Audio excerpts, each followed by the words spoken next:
dan kepercayaan masing-masing ya. Berdoa mulai. Selesai. Yuk langsung saja kita belajar.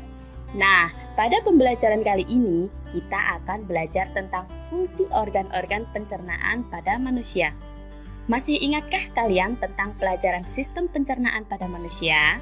Sistem pencernaan kita terdiri atas berbagai organ yang membantu dalam pencernaan makanan dan asimilasi nutrisi.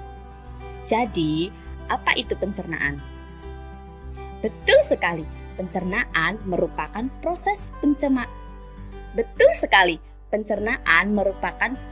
pemecahan makanan yang menjadi sari-sari makanan sehingga dapat digunakan oleh tubuh dengan menggunakan enzim dan organ-organ pencernaan. Alat-alat pencernaan kita terdiri atas mulut, kerongkongan, lambung, usus halus, usus besar, dan anus. Yuk sama-sama kita pelajari fungsi dari setiap organ pencernaan yang kita miliki. Yang pertama, mulut. Fungsi mulut menghancurkan makanan sehingga ukurannya cukup lebih kecil untuk dapat ditelan ke dalam perut. Proses pencernaan dimulai sejak makanan masuk ke dalam mulut. Di dalam mulut terdapat alat-alat yang membantu dalam proses pencernaan. Bagian alat-alat pencernaan di mulut adalah gigi, lidah, dan kelenjar ludah atau air liur. Di dalam rongga mulut terjadi proses pencernaan makanan secara mekanik dan kimiawi. Kemudian kedua, kerongkongan. Kerongkongan adalah saluran yang menjadi penghubung antara rongga mulut dan lambung. Kerongkongan memiliki dua bagian, yakni bagian faring dan esofagus. Kerongkongan memindahkan makanan dari mulut ke lambung. Kerongkongan dapat melakukan peristaltik, yaitu gerakan meremas-remas untuk mendorong makanan sedikit demi sedikit ke dalam lambung. Kemudian yang ketiga, lambung.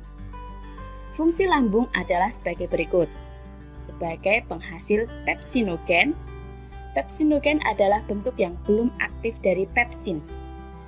Enzim pepsin ini berfungsi dalam mengubah molekul protein menjadi potongan-potongan protein atau pepton. Keempat, usus halus. Usus halus ini terbagi menjadi 3 bagian, yaitu usus 12 jari, usus kosong, dan usus penyerapan.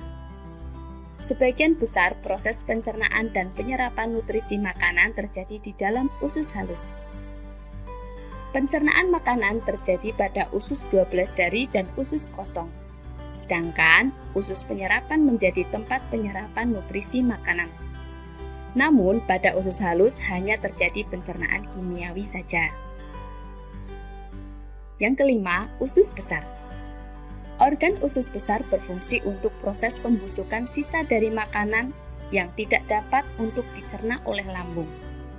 Proses pembusukan di dalam usus besar dibantu oleh bakteri yang bernama Escherichia coli. Sisa makanan tersebut yang berupa air dan garam mineral akan diserap kembali oleh usus. Setelah itu, sisa makanan yang tidak diserap lagi atau sudah habis nutrisinya akan dikeluarkan dalam bentuk feses atau tinja. Nah, tahukah kalian bahwa panjang saluran pencernaan pada orang dewasa bisa mencapai 30 meter? Dengan mengetahui dan mengerti tentang sistem pencernaan dan proses pencernaan makanan, maka kamu dapat lebih memahami cara menjaganya agar tetap sehat. Sampai di sini dulu ya, kakak menemani kalian belajar. Semoga dapat bermanfaat dan dapat dipahami dengan baik. Terima kasih dan sampai jumpa. Wassalamualaikum warahmatullahi wabarakatuh.